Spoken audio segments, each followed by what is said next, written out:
We celebrate Christmas to remember the gift that God gave us of a Saviour.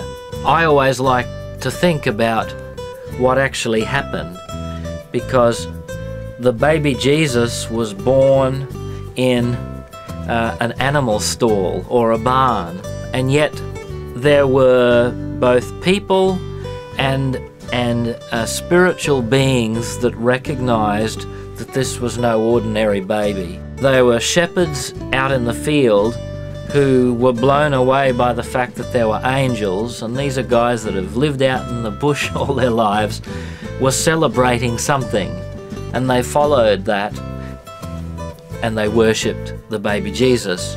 Wise men came many thousands of miles following a star.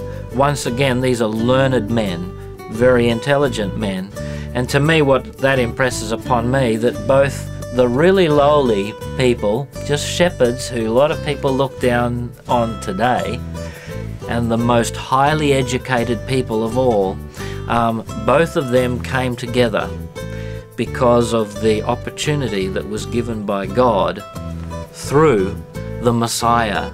For me, that impresses upon me, they recognized the gift that was being given, and in a sense they make the same decision that we're all called on to make.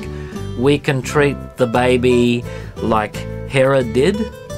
When Herod found out that here was a king of the Jews, the king of the Jews, he was threatened because it was someone who threatened his leadership, threatened his rule. And in a sense, that's exactly what the baby does. He threatens us because he threatens our rule, our way of life, the way that we've done things, because he is the way to God. And so it's a choice that we make, whether we're wise men or whether we're, lowly shepherds. Doesn't matter who we think we are or who we are.